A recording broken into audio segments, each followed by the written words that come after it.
Je te souhaite la bienvenue à bord de ce vol à destination de Be Happy.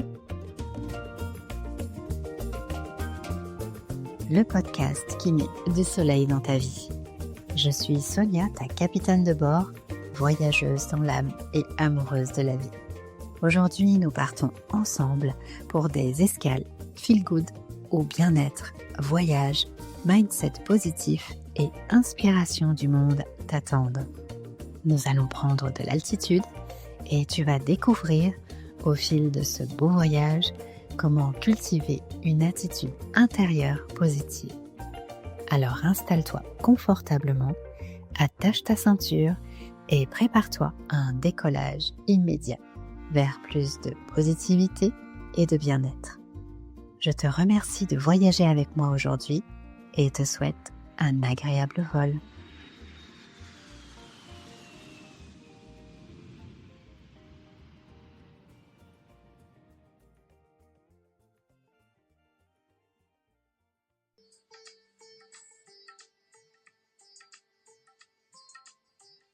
Bonjour et bienvenue à toutes et à tous sur le podcast Be Happy. Je suis toujours très heureuse de te retrouver et je te remercie de me rejoindre. Bienvenue dans ce nouvel épisode, dans cette nouvelle escale qui, je l'espère, te fera voyager bien au-delà de nos frontières. Aujourd'hui, je te propose d'explorer ensemble une philosophie de vie inspirée de l'Inde qui prône la simplicité, la pleine conscience et un rapport différent au bonheur. J'aimerais aussi te faire découvrir un mot que je trouve magique, un mot qui cache en lui tout un monde de sagesse. Namasté. Installe-toi confortablement, ouvre ton esprit et laisse-toi guider dans ce voyage intérieur. Ici, pas besoin de poser nos valises dans un ashram en Inde ou dans un temple au Népal. Embarquement immédiat pour le cœur de la philosophie Namasté. Ce mot, tu l'as très certainement déjà entendu.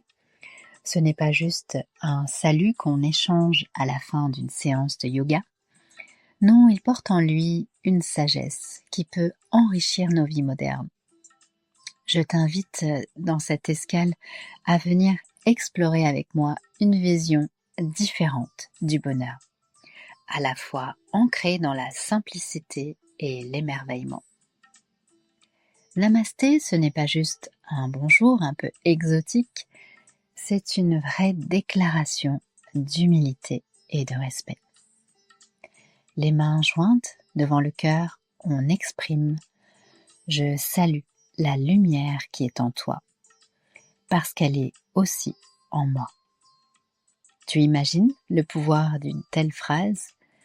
Elle nous rappelle que nous sommes tous connectés au-delà des apparences, des différences ou des étiquettes que l'on se donne.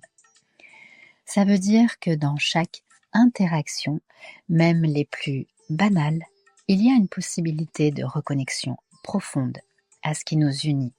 En vivant avec cette reconnaissance, nous nous offrons la chance de créer un espace où le respect et la bienveillance deviennent naturels. Une des idées clés de cette sagesse indienne que j'aime beaucoup, c'est de trouver le bonheur, ici et maintenant.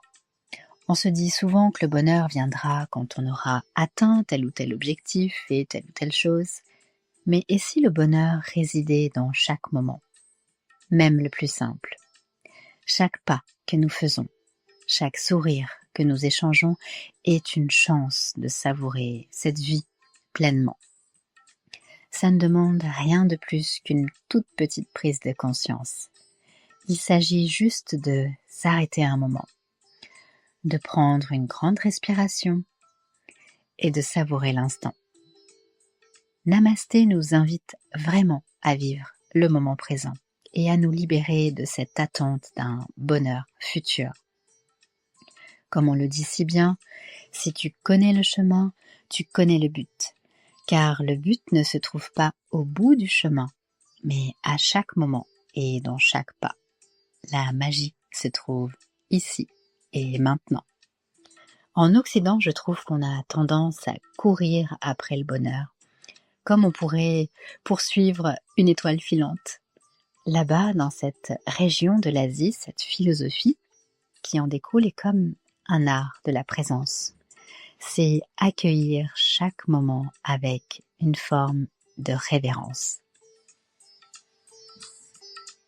Il y a aussi un autre aspect important à prendre en compte, c'est la simplicité.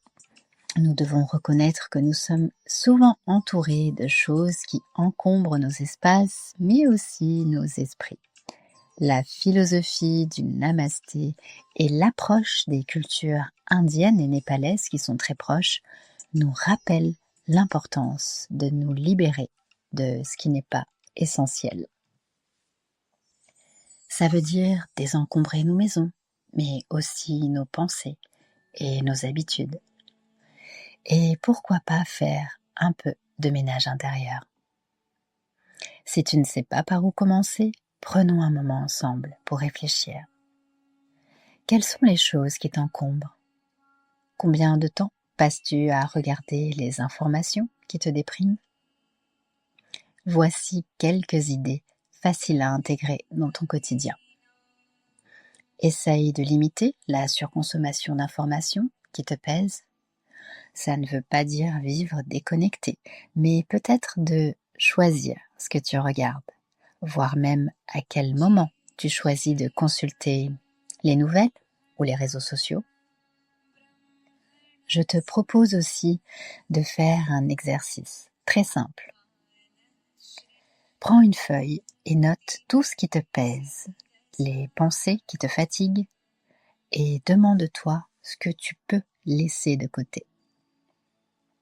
Libérer de l'espace dans sa tête. Je vois ça comme ouvrir les fenêtres pour laisser entrer l'air frais. Essaye et tu verras, peut-être que tu te sentiras plus léger. Il y a encore un autre aspect qui est d'ailleurs fondamental de cette philosophie. C'est notre alimentation. Et oui, tu l'as remarqué, ça revient assez souvent, mais il est tout aussi important de prendre soin de nous et même et surtout à travers ce que nous mangeons. L'Inde est très connue pour être le berceau du yoga, bien sûr, mais pas que. C'est aussi le berceau de l'Ayurveda, cette science de la vie. Elle a plus de 5000 ans. Ferme les yeux quelques secondes et imagine le parfum des herbes médicinales ou des épices qui soignent ou des huiles de massage. Alors il faut savoir que ce que nous mangeons a un impact direct sur notre corps et notre esprit. Une alimentation saine, équilibrée et légère va nourrir non seulement notre corps, mais également nos émotions. Des études d'ailleurs modernes le confirment que ce que nous consommons peut influencer notre humeur. Alors, si on prenait le temps de réfléchir à notre assiette, quelles émotions nourrissons-nous avec notre nourriture? Je ne suis pas en train de te dire de suivre des régimes compliqués, mais simplement nourrir ta lumière intérieure avec des choix conscients. Tu sais, même un repas simple, préparé avec amour et gratitude, peut devenir un acte de soin envers soi-même. Je pense que tu ne regarderas plus ton assiette de la même manière. Privilégie les aliments qui te font du bien et observe comment tu te sens après avoir mangé. Si un plat te donne de l'énergie ou te met de bonne humeur.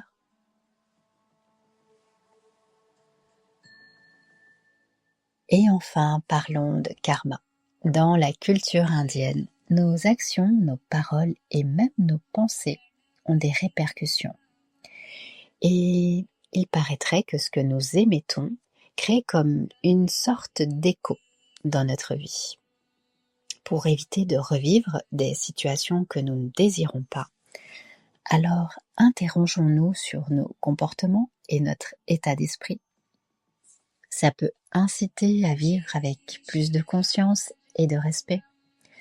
Ça ne veut pas dire être parfait, mais plutôt être attentif à ce que l'on dépose dans ce monde pour créer un environnement plus harmonieux.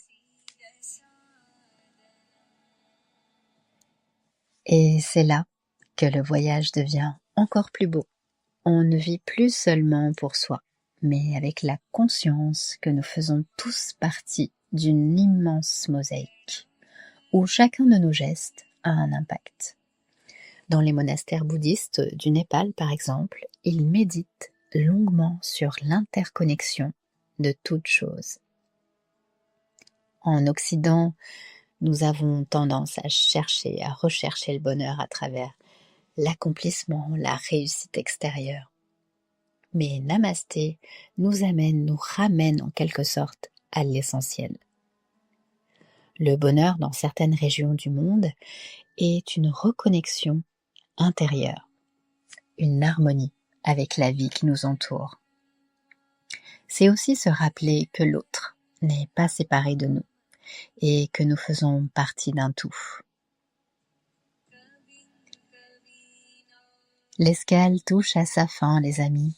Cet épisode était une invitation, un léger aperçu pour venir plonger dans la beauté de Namasté. Un mot, un geste, une philosophie qui a le pouvoir de transformer notre vision du monde et de rendre nos interactions un petit peu plus profondes et plus respectueuses. Avant de nous quitter, je t'invite à ton tour à me partager tes réflexions en commentaire. J'adorerais savoir comment chacun de vous, à sa manière, trouve de la lumière dans son quotidien. Que veut dire pour toi Namasté? Comment honores-tu cette lumière? Merci d'être resté jusqu'au bout et de m'avoir accompagné dans ce voyage de découverte. C'est grâce à toi que cette aventure prend tout son sens. Ce podcast est un voyage que nous faisons ensemble. Que la lumière en toi éclaire ton chemin et n'oublie jamais que même à travers l'agitation de la vie, nous sommes tous liés par cette belle énergie qui est l'amour. On se retrouve très vite pour une prochaine excursion. En attendant, prends bien soin de toi et de ta belle lumière et de celle des autres aussi. Namasté. Enjoy life and be happy.